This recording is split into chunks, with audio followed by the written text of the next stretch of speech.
My name is Jarie Bolander. Welcome to the Entrepreneur Ethos podcast. On this podcast, we're going to take a deep dive into the traits, values, beliefs, and skills of all sorts of entrepreneurs to learn how to build a more ethical, inclusive, and resilient world. Let's get started. Gboyega Adebayo, welcome to the show. Jarie, thanks for having me. I got it right? Adebayo, but it was close enough. Oh, the only thing I have to get right is the name, and I screw it up. It's all good, man. It's all good. I actually get very excited when I hear a new mispronunciation. It gets me so excited. So I'm impressed, man, because I have a funny first name, and what I do is I put the phonetic spelling in my signature, just because people have asked me, and two, I'm a thoughtful person. I thought it was like a little bit weird, and then people are like, no, like, you're not that guy. Yeah, it's thoughtful. You're not that guy. You're not being like, oh, I got to pronounce my name right, because people pronounce it all wrong all the time. So I can appreciate new pronunciations of my name as well. So thank you so much to be on the show. Thanks for your thoughtfulness and your kindness on me almost getting your name right. You're a founder of a startup, podcaster. You run a small boutique consulting firm.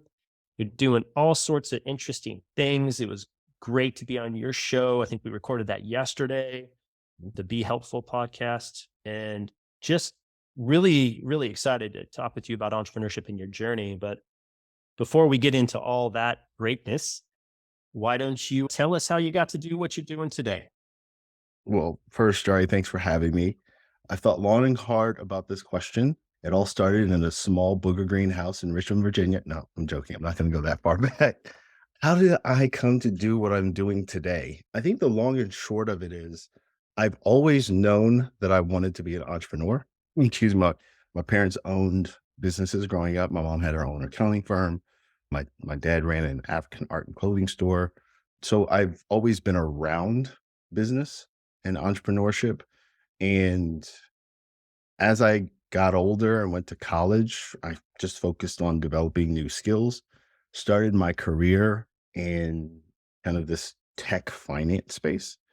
But I always had the back of my mind, I'm going to run a business one day. I'm going to kind of start my own company. I'm going to run it. And so I very much thought about my career in the lens of picking up skill sets to start my eventual company. Had no idea what would it be. Thought it was going to be a consulting company. Thought it was going to be kind of this random tech startup. But ultimately, it kind of is both, which is interesting. But I think the long and short of it is I just went through my career, and maybe it's my Nigerian parents. I only know one speed. So I was on the fast track with my career. And it wasn't until, the pandemic had everyone have this collective mid-career crisis and say, do I want to do this for the rest of my life? And so I kind of took the step back and created a plan for myself to transition out of working full-time into being a full-time entrepreneur. And so I've been a full-time entrepreneur for about a year. It's pretty idiotic to try to start 3 companies at the same time. Well, I don't think I'd use those terms, but if you want to use those terms, you can. Well, my one of my life sayings, I got it from a Nike commercial, is it's only crazy until you do it. And so there's a level of craziness that I accepted when starting this. And I think over the last year, I've learned that being able to focus is very powerful and very important. And so I'm strategizing and figuring out ways to put things on simmer while I focus and have one thing on high heat. And so that's one of the things that I'm working on right now. Oh, that's actually a really good analogy, the simmer versus high heat. Because, even though, it sounds crazy to start 3 things at once. Well, I would probably argue that they're like all aligned to the same goal. Correct. It's just, they're just different work streams. That's a one thing I think a lot of entrepreneurs really have a struggle with. I do. I have too many ideas in my head. It's sometimes hard to focus Yeah. But the analogy of, simmering and turning the heat up, I really like that one because I think if they are aligned in a way that makes sense. I mean, you got to eat, right? You got to, you just can't be like, oh yeah, I'm just going to do whatever I want to do. Yay. No, it's like you got a family and you got responsibilities, I get it. I'm curious how you've approached, you've been doing it a year. It's a big jump, safety, security of some, corporate gig with great, awesome, bad corporate coffee or whatever. What's it been like the last year? And how, what have you learned? What's been a surprise? What's worked? What hasn't worked? I mean, I'm curious. So what hasn't worked is trying to go full speed with all three. That has not worked. That is the fastest way to burn out and exhaustion. To your point, that my business, my business is very much intertwined. The podcast I actually started 2 years ago, and it's very similar to your show. It's focused on aspiring entrepreneurs and early stage business ownership. And my startup is targeting that audience and serving that audience. So in many ways, you could think of it as my business has a podcast, but really they're two separate entities. And then my consulting is I built up this experience over 10 years and there's still value in the market. And so people can hire me to do some independent contract work so I can buy diapers for my 16-month-year-old, my 16-month-old. So there is kind of this strategy that comes with it. I think the big thing that I would say that I learned about myself in the process is, man, I love having coworkers. Entrepreneurship is extremely lonely. And you don't realize that until you're sitting at home and you're just like, man, I got to go to a co-working space. I've got to go somewhere where I interact with people and work with folks. And I started, using another saying I picked up over the last year, which is talk to strangers every day. Because as you talk to strangers, not just about what you're working on, you just start seeing the world differently, right? I came from, big four consulting, Fortune 50 companies where everybody was resourced and kind of everyone just had a job. And maybe you had a side hustle where you were selling something on Etsy, but no one was really just hustling, so to say, And now I'm in this space where a lot of the people I interact with are either entrepreneurs themselves or they have a job that displays a level of flexibility that my previous jobs didn't. And that has been very appealing. And then that's kind of the world of entrepreneurship, not even entrepreneurship, just the world of the workforce that I really wasn't exposed to. It's like you think everyone has a 9 to 5 until you don't, and you realize how many people don't have 9 to 5s. So it's been educational, but I would definitely say the biggest learning is you often underestimate how much you miss that coworker and workforce culture environment as an entrepreneur, as an early entrepreneur. Yeah. Yeah. Would you consider yourself extroverted? Would that be a good? I would consider myself an introverted extrovert. Okay. I love recharging and, being in my own space and at home, but I do also find energy from people, and I'm genuinely fascinated and curious about people. Even at a young age, I would probably say that I've gotten very passionate when I see other people's passions. So I love talking to experts. I don't care what you're an expert in. I'm just fascinated by your love for what you do. And that energy kind of fuels me, given the fact that I'm a generalist. Yeah. Interesting. Yeah. I'm a highly functioning introvert, I think. I don't necessarily like to be around people. I mean, I do. Part of the reason I have the show is to literally talk to people. So in practice, right? And it's and during the pandemic, to me, that wasn't as bad. I'm just oh, okay. I was working from home way before the pandemic ever happened.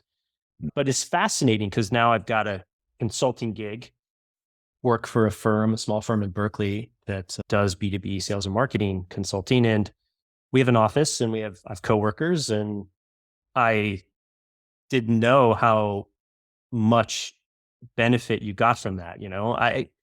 I can't get any work done. But I can, I mean, we bounce ideas. I mean, and there's of course some people, especially oriented more towards the sales type of people. They just love people, extroverted, like energy Right. feeds. And to me, it's like, that just exhausts me. Like, I just can't, like, just exhausting. I think primarily because I just see the world in a different way. Maybe, I don't know. But I do think, though, to your point about being around other entrepreneurs, feeding off that energy, when I was at 500 Startups, it very much felt like, oh, wow, like some of these people are going to change the world. In fact, some of the people in my cohort actually went off and became unicorns, $1 billion companies, which that's going on almost 10 years ago, right? So Yeah.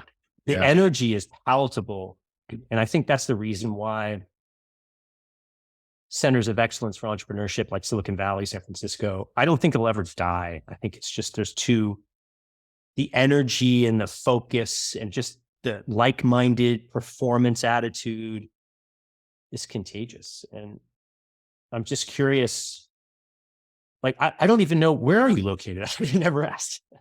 So I'm based out of Chicago. So Oh, okay. Chicago is, one of those cities that's not, tremendously known for its startup ecosystem. It's always, been trying to build it up and expand it.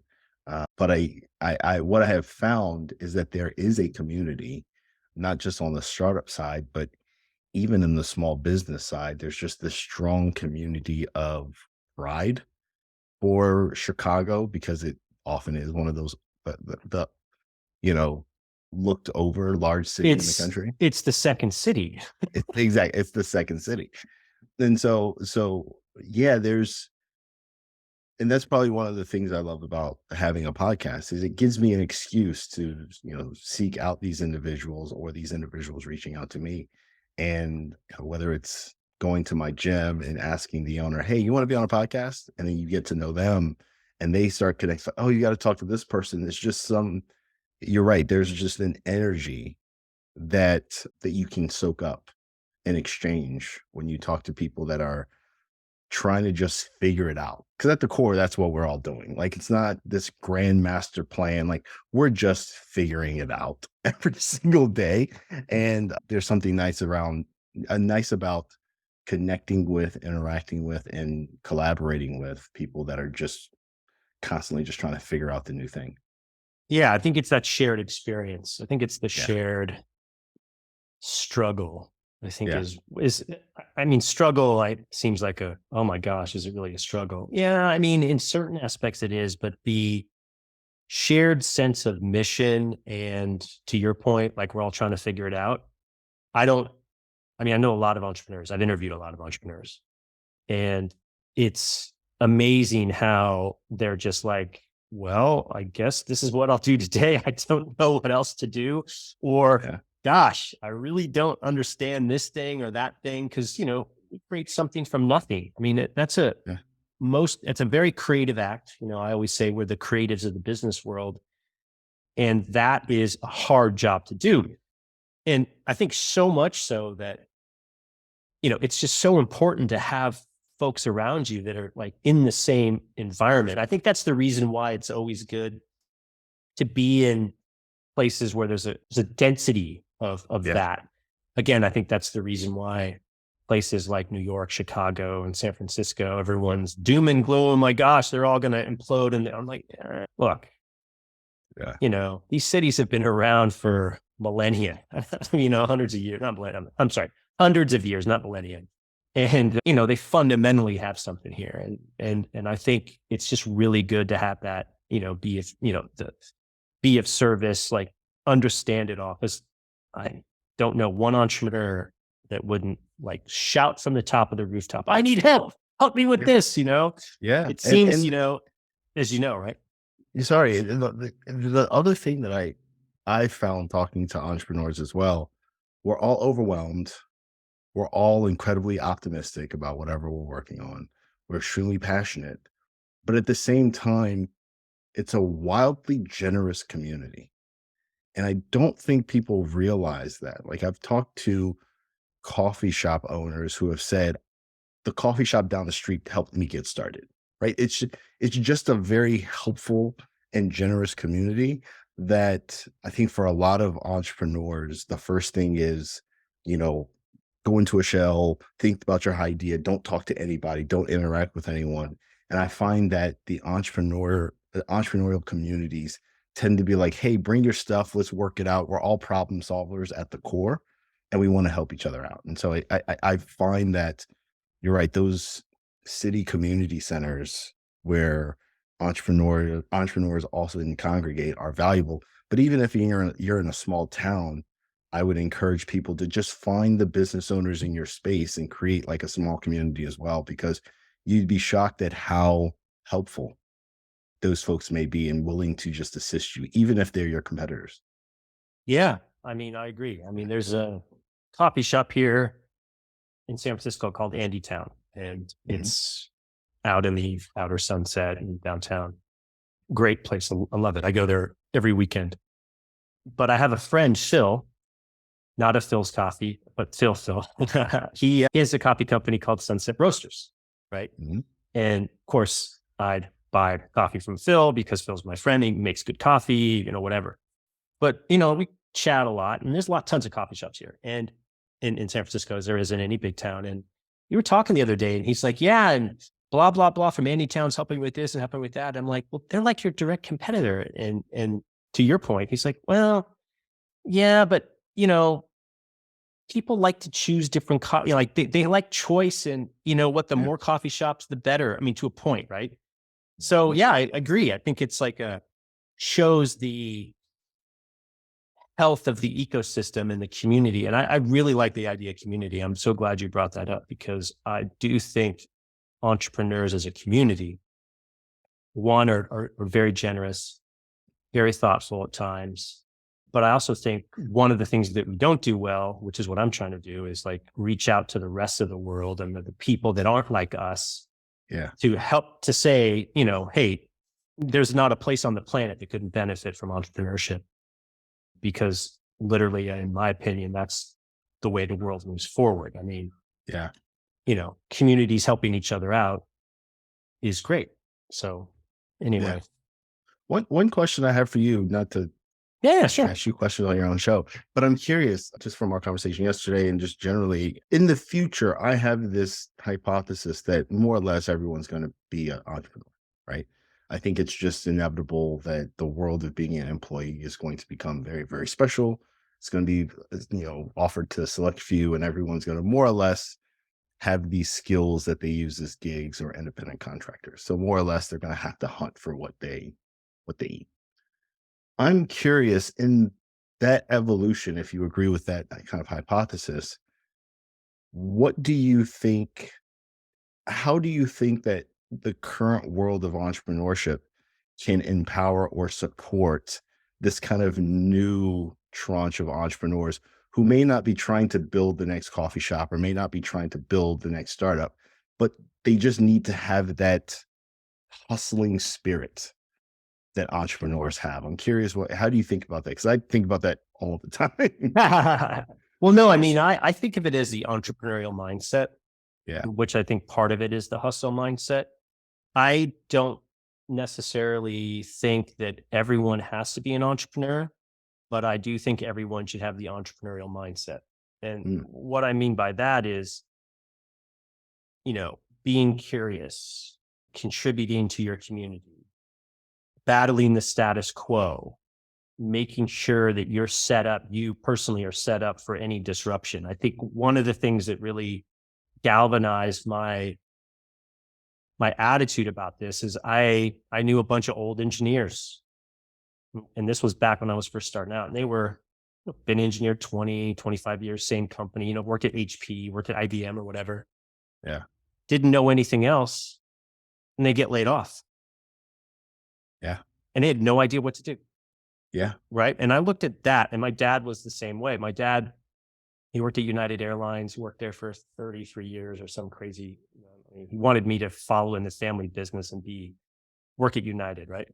Well, I think he worked there 32 years. He said, well, I'm going to retire, when I'm after 35 years.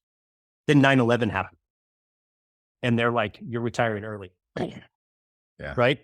Nothing, completely out of his control, yet there was no way he could have just, if he was 20 years into his career,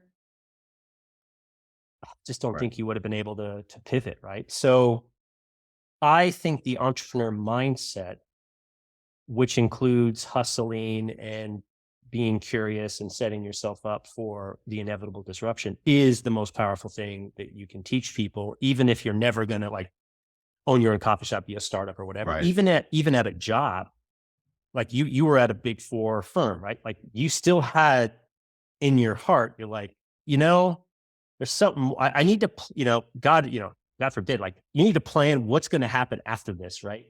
Right. I don't think a lot of people plan that. And it's a very, the mindset matters a lot, right? Because look at what happened during COVID. And the thing that's interesting about COVID and the, worldwide experiment on lockdowns, and you could be whatever spectrum you are on the political sphere and whatever you believe about whatever. And it's a spectrum because most people are on the spectrum of this. Right. Exactly. The thing that I hope people really realize about this, and I actually hope that think about really hard, is that in the United States, there were 50 experiments going on how to handle a pandemic, economic development, and, communities responding to a pandemic.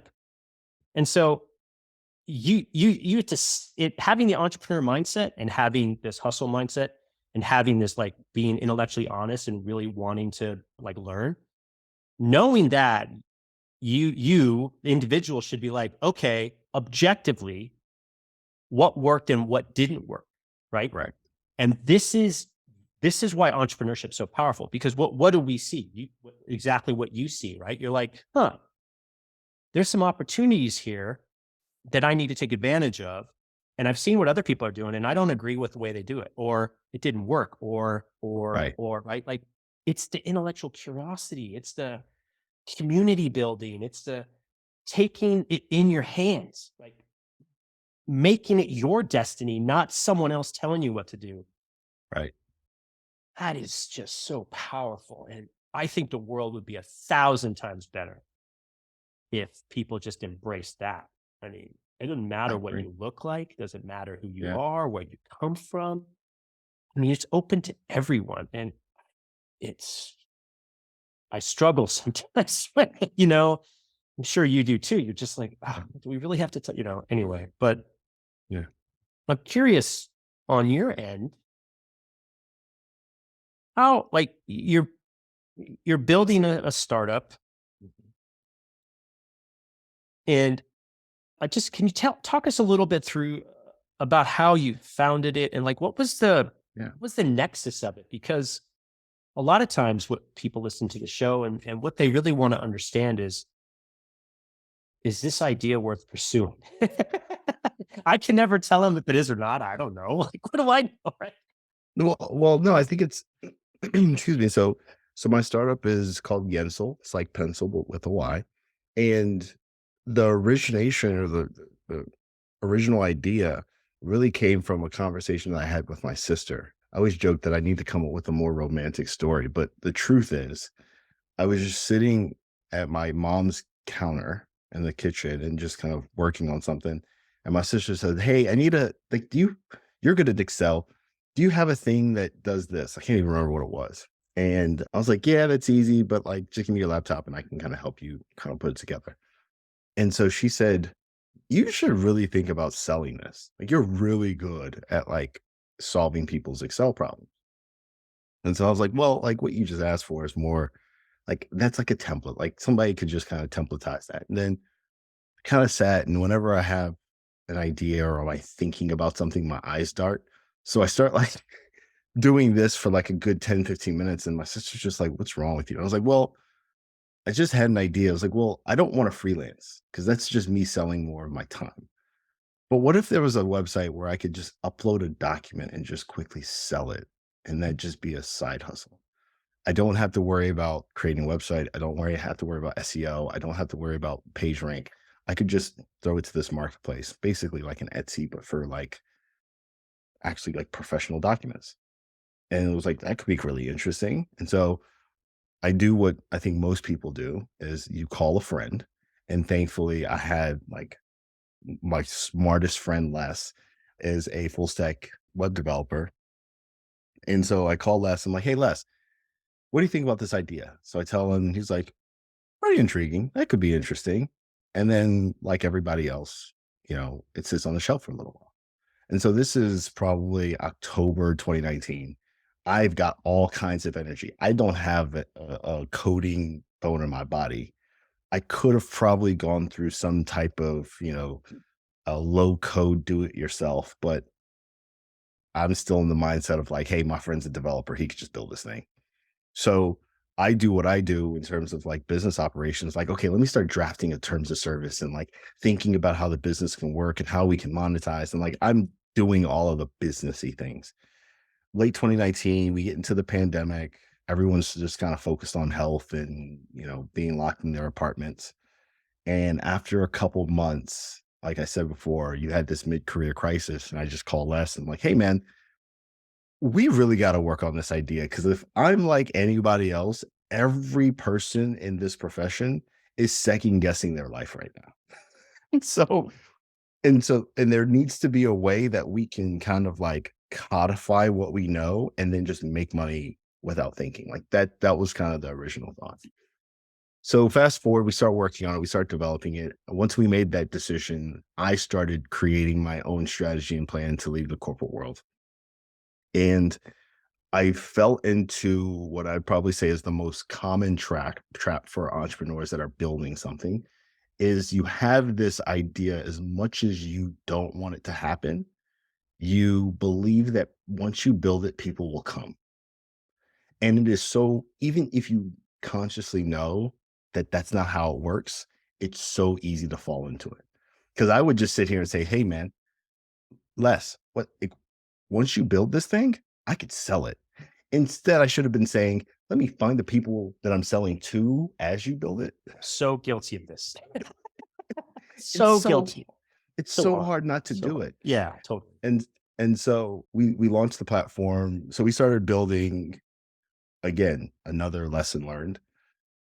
They say, if you love your MVP, you worked on it too long.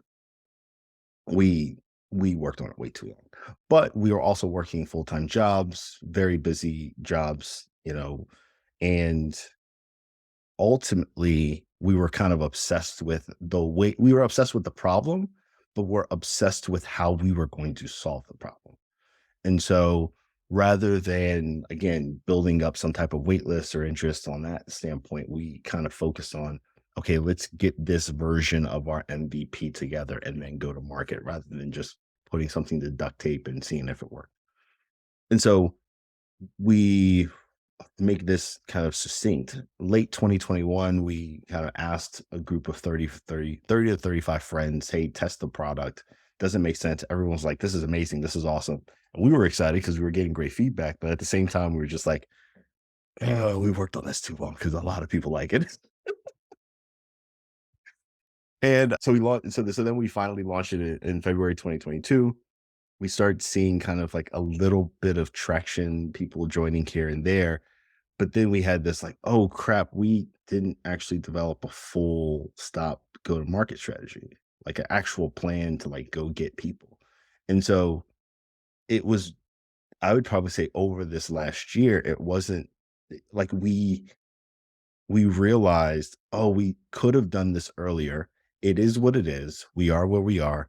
How do we start moving more effectively? And so I would, in that kind of long story, I'd probably say that my biggest lessons learned in terms of starting Yensel have been start building an audience and a customer base while you're building the product. I would also say that if you think that your product is going to take you more than, I'll be generous and say 3 months, even if you're working full time, you're building too much. Especially if it's software. If it's hardware, it's different. But software, I agree. Right.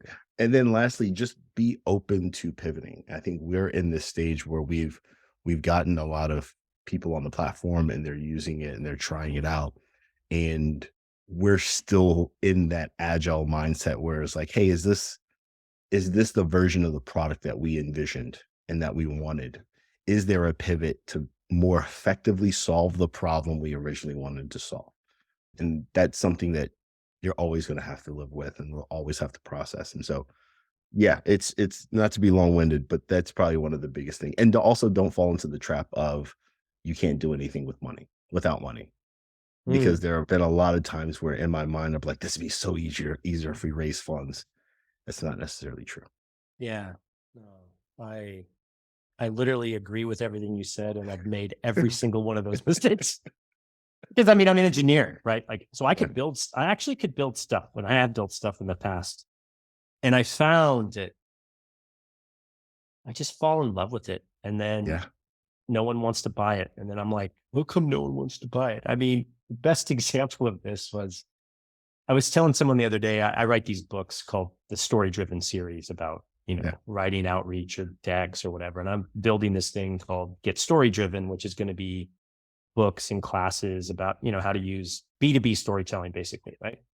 And I was telling someone the other day, I said these ebooks I created in like a month. And I'm not joking. Like, I've written a lot of books, but I like these I created like a month or two. I go, they sell great compared to the ones I've taken a year. Yeah. And they're like, well, why is that? And I said, well, those other books were books I wanted to read. These Yeah. books are what other people want to read. And Exactly. this is, and it's a book, okay? Like Mhm. whatever, right? But that's the most powerful lesson I've ever learned in entrepreneurship and in marketing and sales. The hardest part is distribution of your product.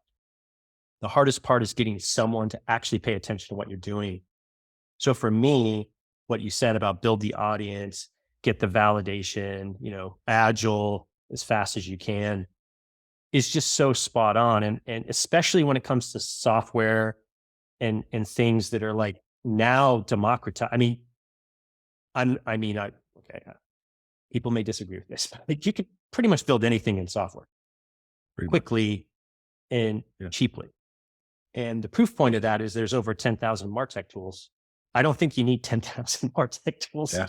I need really another tool I got to learn another MarTech tool. So it's very powerful. And how do you think how do you think you teach people that? Because I think that is, I mean, like same with career, like, yeah, you got a job, but like you should be planning for the next thing if something happened. How do you think you teach someone the power of early and often getting people feedback and getting, building the lists and getting the market nailed down? Oh, that's a good question. I obviously I look inward. So how do I learn? I learn best through other people's experience. It's I have 3 older siblings. My closest sibling's 8 years older than me. I kind of grew up with my parents saying, "Hey, you really have no excuse to make mistakes because you got 3 examples of what not to do." And I love my siblings. They're wildly successful. They didn't make a ton of mistakes, and the mistakes that they would say that they made were some of the best mistakes that they made in their lives because they grew from them. So tend I tend to walk into I wouldn't even say walk into. I tend to look at the world as a way for me to learn and see what's works and what doesn't work. So I loved your analogy of during the pandemic, we had 50 ways of figuring out 50 experiments on what's going to work. Cause that's exactly how I looked at it. It's like, that definitely didn't work. Great. I tend to process in that way. So for me, my podcast, the Be Helpful podcast is very much me learning in a bottle, right? It's me having conversations with entrepreneurs that are potentially 1, 2, maybe 5 steps ahead of me, and I can kind of get the real perspective on how they're experiencing it. So to answer your question around how do we get people to understand and embrace this concept of I would call fast experiments to get real validation on whether or not you should move forward. I would say that got to find a way to get people to obsess about the problem, not the solution. And my career, my thought about being a business owner has always been around, I just want to start a business. I want to run a business. I want to run a business. If I had changed that slightly and just said, hey, the problem I want to solve is enabling myself and other people to solve the problems they're passionate about, which is ultimately what I love doing. I love talking to people that are passionate about whatever. And I'm just like, okay, well, how can I use my critical thinking to that problem to help you get to this goal? If I had obsessed on how was the best and most effective way for me to use my time to solve that problem, I think that I would have experimented a lot more during my career and found things in a wise and cost effective and resource efficient way to like go for it. So maybe it's a podcast, maybe it's volunteering, maybe it's, working my way into an accelerator as like my career, my job. But I think that if we get people to embrace problems that they're passionate about rather than obsessing about, I need to get this skill so I can pay my bills. I need to get this skill so that I can make the most money. Just thinking about like, well, I don't like the fact that, you know, I don't know, if you care about animals, I don't like the fact that dogs poop on, on the street all the time and dog walkers don't pick it up. That's the problem we want to solve. Okay, cool. Well, obsess over that and spend your 5 p.m. to 9 p.m. thinking about all the ways that you can solve that problem. And if you can solve it on your street, maybe you have an idea where you can solve it on the next street and the next street. And like just this horrible analogy or example, but like that's how I think that we get people to embrace that. It's like obsess over your problems and like genuinely don't complain about it. Just obsess over the problems and how you could potentially solve it in the short term. Yeah. Oh, no, I think that's a great analogy. I mean, that's the reason why Harvey Milk got elected. I'm not kidding. He was obsessed about politically obsessed about fixing the dog food problem in San Francisco. There's like a very famous picture of him, doing any of that. Since it's June, it's Gay Pride Month, got to throw in a little Harvey Milk, right? There you go. Yeah. Well, I mean, just such an interesting guy, and also just the way that he approached organizing and community building, et cetera, is something that everyone should just really, it's important to learn from those things. It's just fascinating, especially here, right? But the other thing that I popped in my mind is someone said this to me, and I think it rings true. If you can find a community of, if you can find a community of 10,000 people that are passionate about something, you have a business opportunity, just generally speaking. Like if you can find 10,000 people that will complain about poop on their street, I promise you there's a business opportunity there. Oh yeah. I agree. I mean, it's funny because like, who was I talking to? I was reading something about, your first 1,000 fans, which I think it was Tim Grahl that did that over at StoryGrid before he was doing StoryGrid. But, as a business, there are these inflection points. There's your first customer, right? Which is the most powerful thing. Then there's your 10th customer, your 100th customer. Then when you get to 1,000 customers, again, depending on your business, I think to your point, which I like, okay, that's starting to get like serious. And then 10,000 people and then 100,000, right? So these orders of magnitude, I think, matter. And I like the way you phrase that, because that's not a lot of people.